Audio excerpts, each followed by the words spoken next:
Hi there, I'm Anya from Peony. Oh my gosh. Hi, do you want to introduce yourself at least? You're gonna take over this? Do not knock over my camera. Do you want to be part of this podcast? Oh boy, yes.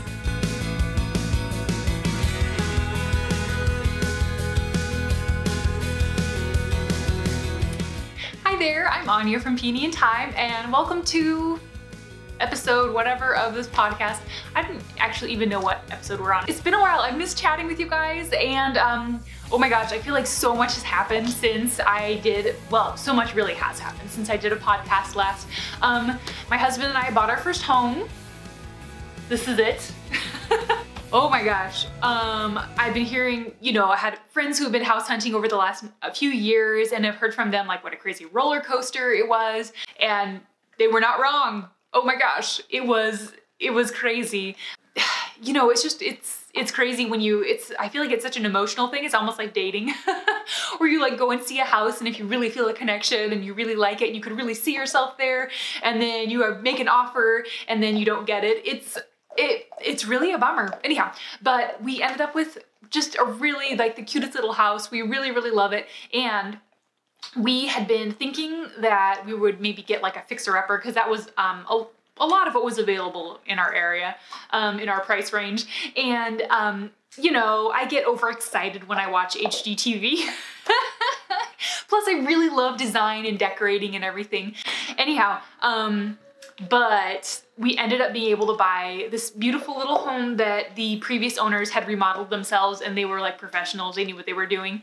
And I just feel so grateful because I feel like usually those home renovation projects go on for so long, like years, and we were just able to move in and like put a couch there, and it looks great. Anyhow, so yeah, we have our new home now, and we just love it. And yeah, so I'm having so much fun. I really do love decorating. So I'm having so much fun just kind of slowly putting it together and making it feel like ours. And it's fun to have something to have nice photo backdrops for that feel like my lifestyle. Anyhow, okay, enough about that. Also, I don't know if you noticed, but my hair is pink right now. I just felt like doing something a little bit different and got this, yeah, my stylist did, I'm sorry if this is boring, but in case anybody else like is interested in doing it, it was really fun. My stylist just did like a pink toner rinse. I think that's what it was called. Anyhow, and that lasted for a few washes, and then she recommended this shampoo that I got right off of Amazon. And so it's kind of fun. It's like it's just a soft pink, and it fades like a little bit more, so it'll be even a little more pastel tomorrow. And so you can kind of control like how pink you want it. Anyhow, so it's been a lot of fun. I think at my next appointment, I am gonna go back to kind of like the bright white just because it feels a little more like me. But this has been a lot of fun and I've really loved it. Anyhow, okay, so thanks for sticking through all the girl talk. So next, I would love to show you, I actually have a couple finished objects that I'm excited to show you. One is this. I finally finished this High Sierra Shawl from my knit along with Craftsy, which is now Bluprint.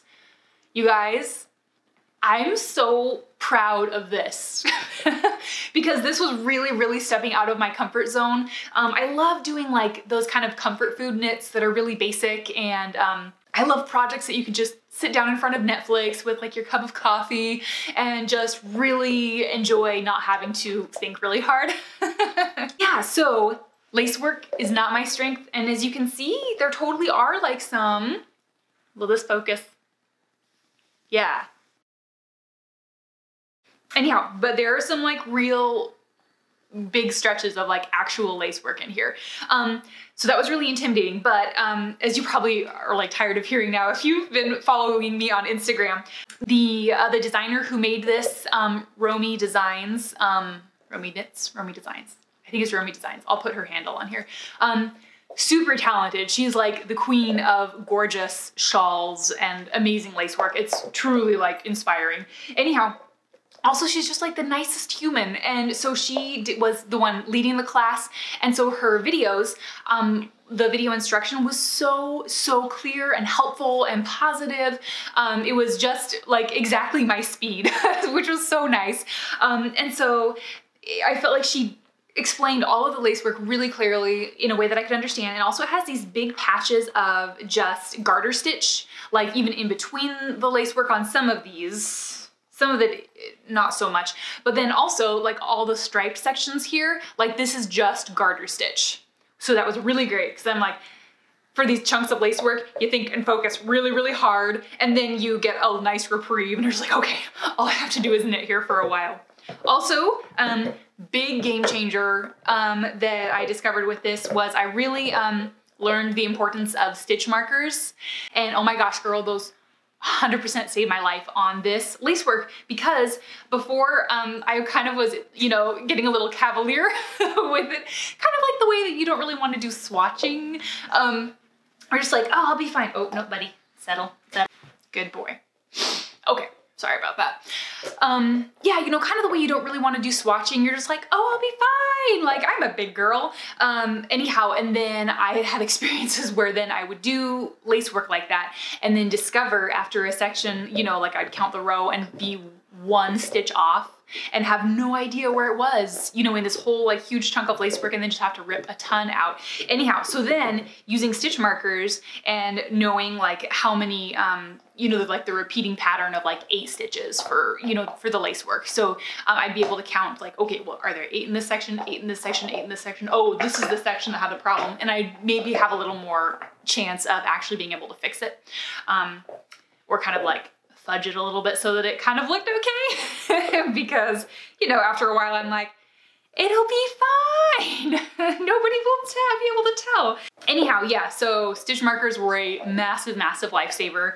Also, yeah, again, Romi, thank you so much for your beautiful instructions and for your beautiful designs. This really was like such a confidence builder for me. I've just really not felt confident about lacework. And so this was such a fun project and I'm so, so happy with it. And yeah, anyway, okay, I'll stop babbling about how much I love that now and move on. Okay, the next thing that I really had so much fun with was this project from Wool and the Gang. So they sent this to me for free, which just was the most flattering thing because they're such a cool brand. I love their style. I love the products that they make. I've had my eye on a couple of their sweater kits for a while. The Eden jumper,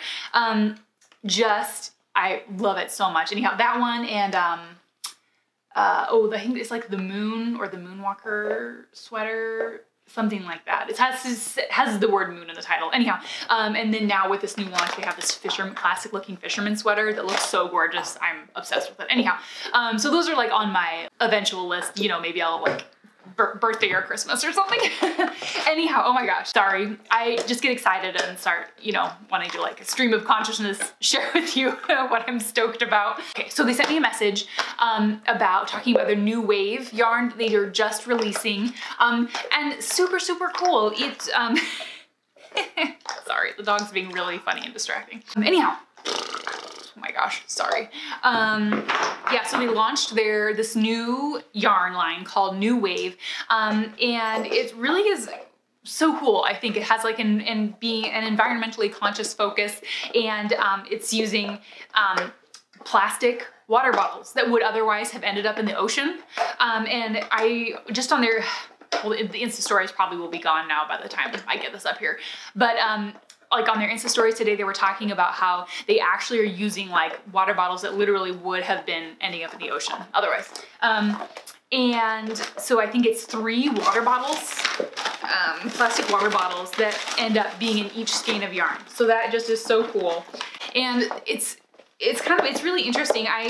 Coming from a small town, I feel like when I was younger, I didn't really think so much about like the amount of waste that people throw away, because I lived in a really tiny town where like my family didn't really have like, I don't know, it wasn't like we were throwing out bags and bags of garbage. And so I was like, it wasn't really on my radar as much. And it wasn't until I moved to Portland, Oregon, whoop, whoop, and I was working for a busy coffee shop down there that I loved. It was so much fun. But I was really, really shocked by the amount of trash that we threw away. And I would throw out like bag after bag of these like single-use like plastic cups. Like, this is pretty concerning, you know, like the amount of single-use garbage that we're throwing away, and we're just one coffee shop, like bags and bags a day. So then I started thinking about like the amount of trash that's being thrown away by the whole city, and I was like, oh yeah, this is a problem. Anyhow, so I think it's so cool that a company like Wool and the Gang is trying to help out with that, because I really think that every little bit helps, you know, like all those little decisions that we can make, I really do think make a big difference. Anyhow, okay, so I was surprised though, because thinking that there is a plastic in this yarn. This is what it looks like, by the way.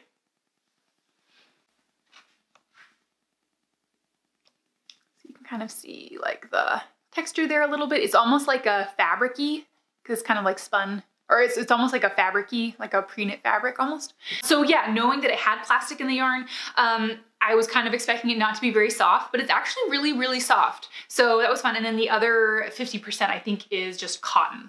So it really, to me, it knits up just like cotton.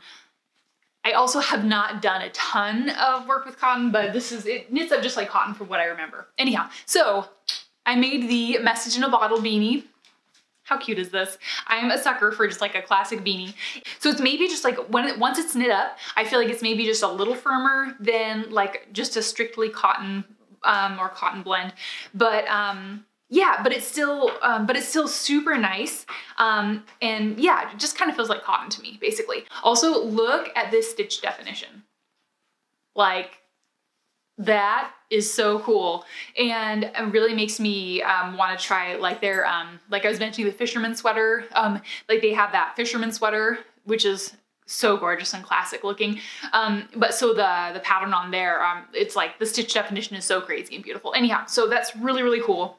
So yeah, this was such a really fun, quick project, and so cute. So that ended up quite quickly. And then I got to do a fun photo shoot with one of my girlfriends and with Clue, who even modeled the hat for a brief moment. I was hoping we could maybe get like some more cute pictures of him with the hat. He was not a big fan of it. He put up with it for like 2 seconds and then was like, okay. But he's such a sweetie. The rest of the photo shoot he was great for.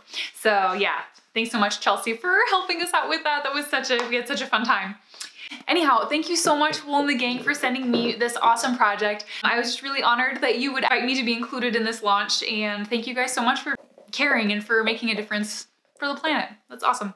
So yes, so that is that. Okay, on to the next thing. I've really been wanting to experiment a little bit with different giant yarn, different types of giant yarn. My gorgeous luxury dreamy merino giant yarn is forever and ever my favorite. But sometimes, like with the giant yarn dog bed that I just released the video tutorial for, that's not something that I'm gonna use my luxury nice giant yarn for, you know, because dogs are rough on stuff, especially my like gigantic, almost 70-pound super happy lab puppy. So I thought it would be really, really nice to be able to have some info for folks who are asking on like what would be an option for something where you do need something that is machine washable, a little bit tougher, and maybe like a little bit more economical if you're not looking for, like, you want to do a giant yarn project, but you're not at a place right now where it really makes sense for you to be able to buy like a big luxury product. So I was really excited that Michaels with Loops and Threads started carrying some really fun giant yarn options. So I thought it would be fun to try some of them and then do a little like ranking video, I guess. Really not even so much ranking, just as much as like, oh, here's like my little list of what I've tried and like the pros and cons, and for like the different, like the quality and the price points and everything. I love stuff like that when I'm looking to make a purchase. So I thought maybe that would be helpful. Also that it would just be really fun for me. Okay, so here is this is the Michaels Wild and Free, or the Loops and Threads Wild and Free. This is the stuff that I used for the giant yarn dog bed, except this is in gray, obviously. This one is cotton and polyester. Yeah, half cotton, oh, well, half cotton and then half some other, like polyester and nylon. It's kind of like a tube sock, basically, so it has this like shell on the outside. Let's see. So It's just kind of like a tube sock. Like it has this shell on the outside and then has just this like polyester filling. So it's very cool. I really like it, honestly. Not as like, oh, I like this better than my merino giant yarn. It's just something completely different. It's not as thick. It's like a jumbo size 7 yarn. So it's not as thick as like the merino that I usually use for my giant yarn blankets. It's maybe like, is it like half the size? Maybe a third, between half and a third of the size, maybe, kind of depending on the batch, I guess, maybe. So you do have to cast on more stitches if you're doing like a giant yarn blanket. But yeah, it's pretty tough. It's machine washable. I haven't actually washed a product or a project made with this yet. I'm always a little bit nervous to like throw anything that I knit in the washing machine. But it says machine washable, so I'll just like cross my fingers. One fun thing with this too is that weaving in the ends is a little bit different and easier to make them just like disappear, because I just sew I just like sew the ends of these together. If you watch my giant yarn dog bed video, I show you in there in detail how I do that. If you're interested, you can probably figure it out on your own too. But yeah, so I just like cut out some of the fluffy filling and then like sew them together with no loose ends showing.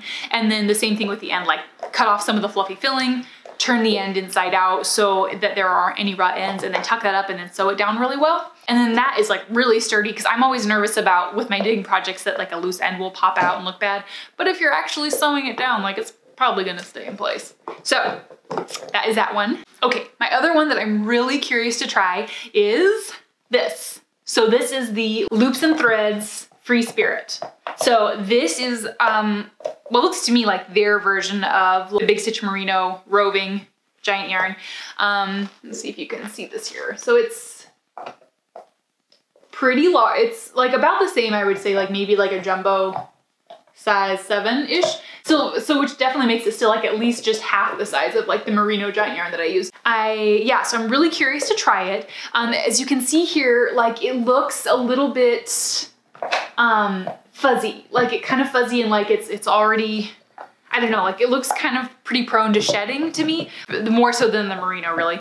And that is what I've heard from a couple people who have made throw blankets with it, is just that it does maybe tend to like fall apart a little bit more, which I feel like is really understandable for something that is, I mean, you have to have the appropriate expectations for like whatever the product is. So I feel like probably for this price point and the fact that it's not like actually just, you know, like high quality merino wool, like that seems pretty fair.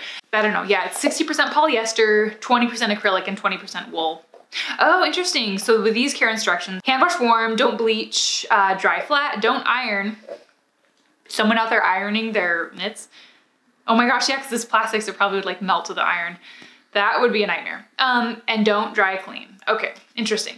Yeah, so I'm really interested though to knit this up, see what I think. Also, I'm kind of curious about joining the ends here, because when it's all merino, I just like felt the ends together and they stick together really well, because the, you know, like the natural fibers of the wool with their, hey buddy. With the fibers tend to interlock really well and get really tough. And so you can just kind of lightly felt the ends together and it stays quite well. So I have no idea what this might be like, since it's only 20% wool. But we'll see. Anyhow, I'm gonna make a little video talking about like my first attempt at making a blanket with this, because I thought that would be kind of fun, and you know, maybe you might want to hang out with me and experience that too. Yeah, so that'll be coming out really soon. Okay, moving on. Next section, I wanted to chat a little bit about books I'm reading right now. As most of you probably already know, my day job is as a library assistant. Best job ever. It's so fun. I really love it. And I really love books, and I also love people. So it's really, yeah, anyhow, it's a fun job. But it's hard sometimes, like finding time to actually sit down and read a book.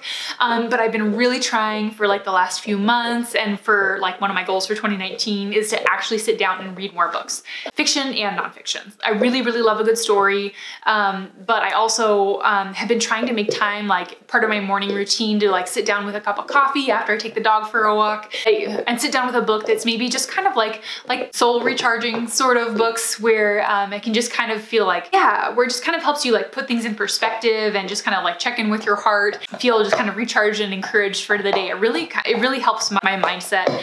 My nonfiction book that I'm reading right now is A Tribe Called Bliss by Lori Harder, who, incidentally, you guys, speaking of delightful humans, Lori's so sweet. I actually heard about her, and I can't believe I didn't know about her before, but she somehow found one of my YouTube videos for the making a giant yarn throw blanket, and she made one and then she tagged me in it on her Instagram, and just did a beautiful job, and it just like made my day. It was so nice, and I just feel like it's so incredibly generous when, oh my gosh, Chloe's being so cute right now. But don't mess with my tripod. Hey, buddy. Ah! Don't do that! Sorry. Puppy struggles. Anyhow, but so she is like a super legit businesswoman and entrepreneur who has like her whole own brand, a whole like massive, incredible brand. And so when someone like that would like post, like give me a shout out on there, I'm just very honored. So thank you, Lori. But yeah, so I bought her book. I read the Amazon review, and it just kind of basically talks about, well, yeah, so like the tagline, is that what that's called? It says, break through superficial friendships, create real connections, and reach your highest potential. So that's something that's definitely like very much on my heart. I've always been someone who really does not love small talk. Although weirdly, in my day job, I'm fine with like a certain amount of small talk. Like because I feel like there's a purpose with there when you're only gonna have like an interaction with someone for like 3 minutes, then like some kind small talk feels like it has a point there. Cause I'm like, oh, like here, like I want you to know that you're seen and heard, and make this like a really positive little interaction that will maybe kind of like have a snowball effect. Because I really think that yeah, I really think that does make a difference. If you're like, when those like customer service sort of situations where you're kind and really like brighten someone's day, I really think it has like that like ripple snowball effect that does make people feel a little bit better, and then they take that into the rest of their day. So I think it's a really important thing. Anyhow, so I don't mind small talk with that because I feel like it does have a purpose there. But in the rest of my life, like if I'm just hanging out with my girlfriends, I hate it if it's just small talk, because the whole time, like because then I leave and I'm like, what was even the point? Like we didn't really talk about anything real. So this is so my heart to like to be real and in safe situations, like with people that you trust. Like I don't think you should just go, and she talks about that, you know, it's not good to just go like bearing your soul and sharing things like vulnerable things with people who aren't safe places. Like you have to be careful and wise about that. But it's really so helpful. I feel like she shares about her story. Hey buddy, no, down. Yeah, so she shares her story in the beginning of the book, which is really like moving. And then she just like talks about her journey, about how she got to where she is now. And so there's a lot of heart in it, and just realness, which I really appreciate. Yeah, so and then she just gives like some really practical steps. Like here's exactly how you do this if you are struggling with how to like create those like tribes of like female friendships that are like really strong and positive and like a safe place in your life. So I love that she just has kind of like her heart behind it and talks about her story, about how she got there, and then just like those really practical steps to help you figure out like how to do that in like a really healthy, safe way. So yeah, I'm like halfway through this now. Really enjoying it. Yeah, so really enjoying that, really excited to get to read the rest of it. Okay, last thing, I had a minute before I was able to start filming today, and so threw up a little like question option on my Insta stories, and asking if while I was waiting if there were any questions that people had or something you'd like me to talk about on the podcast. Oh my gosh, words. So yeah, one of my friends responded, Winter Stitch Co. That's his Instagram handle, and asked, what's your process for coming up with patterns / overcoming a creative block? Great question. I feel like that's a really important thing. Also, I guess I'm like, ask me questions like I have awesome answers. There are probably makers out there who are better, more like more geared toward designer, more talented designers than I am for sure. And that's okay, because I feel like we're all bringing something different to the table. Do I even have a process? I probably should have a better process. I think I kind of just like will maybe get hit with an idea sometimes and I'm like, oh, this seems like a great idea. And then I just like try to figure it out until eventually it works out, or I figure out that this was a terrible idea and I don't need to invest more time in it.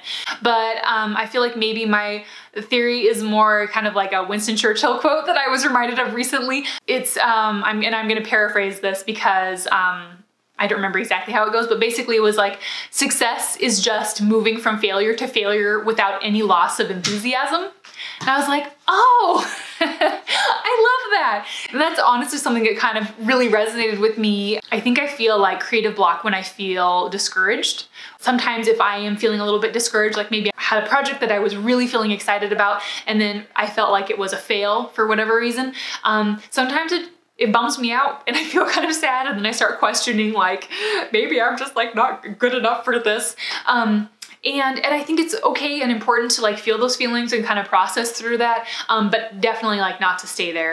And so I think for me, like as like I'm kind of a verbal processor and a very relational person, so for me it's really helpful to have like that safe place person to talk process through if I'm feeling discouraged about something. So I think it's really important when you're feeling discouraged, don't feel bad about feeling those feelings. You know, that's real, but process through them in a way that however you need to process through that, whether that's like, I don't know, like a really great gym workout, or like for me, like maybe like crying a little bit with one of your safe people, and then like feeling like ready to like, and then reminding yourself about like, because I feel like even in those fails, there's always something really positive. And like my husband and I talk a lot about like turning the obstacle into the opportunity. Like, okay, like, but how can I turn this around and make this something that works for me? You know, like if I really sucked at that, like maybe other people really suck at that too, you know, or have had a similar experience, and so they would like really appreciate figuring out how to make it into a positive thing. Or like maybe focus on like, if that project, even if it didn't end up turning out the way you wanted, maybe there was something that I like really learned from it. Like there's always something that you can learn from it, you know, and that you can use to like, as you go, make you a better maker, a better creator. Anyhow, yeah. So that's kind of a rabbit trail, because I feel like, because for me, like I said, usually I feel like creative block usually comes from when I'm feeling discouraged, or if I am getting too focused and stressed. Yeah, so sometimes if I'm getting like too focused and stressed and I'm just like trying to like push through it too hard, I guess kind of like some creative block, because it kind of takes the joy out of it, you know? And so sometimes that means just stopping, taking a break, and going and doing something that's like really life-giving, or something that like does make me feel like really inspired, whether that's like, and for me, sometimes that can be like as simple or silly as like scrolling through Pinterest or Instagram and seeing the beautiful things that other people are making, or like maybe watching like a dumb TV show that I really like and is happy and funny, and having like a cup of tea and like some really delicious snacks or something. Anyhow, just doing something that completely like makes you take a step back, makes you feel recharged and kind of find that like spark again, and reminds me like why I'm doing this in the first place, you know? And I think that for me is a really important process of being able to stay healthy, like as a maker, is like having clear expectations of why I'm doing something. Knowing that I might try to like make this little business like something that like really grows and becomes like a big business someday. But I definitely have this like agreement and understanding with myself that even if I really try hard at this and it spectacularly fails, I'm still okay with that, because every day when I'm working on these projects, I'm doing something that I love and something that brings me joy, and I'm learning so much. And so the skills that I'm learning, if like Peony Thyme spectacularly fails and never ends up being like a big business, I had like every day I found joy in doing the projects that I was working on, and learning the new skills and networking and making these new friends. And if there comes a time when Peony Thyme just doesn't make sense to continue anymore, I know that I can like pivot in and still feel like good about myself and the experiences that I've had and the skills that I've learned, and I'll know that I'll be able to use those in the future, and like whatever the like that other endeavor would be that I had to like pivot to. So anyhow, here I'm like, ask me questions. And then I like completely just rabbit trail. So yes, in a nutshell, my creative process is kind of pathetic. I don't really know that I really have one for design process, other than I just make sure that I'm in a healthy, happy state. Whether that's like if I'm feeling discouraged, if I'm feeling like creative block from discouragement or from being too stressed and trying to force it too hard. And so either way, finding like a healthy process to step back, make sure I'm doing okay, I'm like feeling like built up and recharged and find that spark again. And then it flows. Also though, like, and so that's for me who like really loves, I get really excited and sometimes like get too focused. And for some other people, maybe it just means like just doing it. So sometimes, sometimes it just means like making sure that you just, sit yourself down and work for like 30 minutes, or work for an hour or something, and just do it, and sometimes, if you're just like out of the habit, sometimes you just have to sit down and do it and then it'll come. Anyhow, so yeah, that is kind of what works for me. I don't know if that's helpful to anyone else, but there you go. Anyhow, okay, I rabbled on for way too long. So thank you guys so much for, if you made it this far, thanks so much. You guys are a champ. Oh my gosh. One of my goals for 2019 is to have a much more regular content posting schedule. So hopefully we can make this a more regular thing. So yeah, thank you so much for joining and I'll look forward to seeing you again soon. Oh my gosh. Are you just upset that you're not the star of the show? Okay.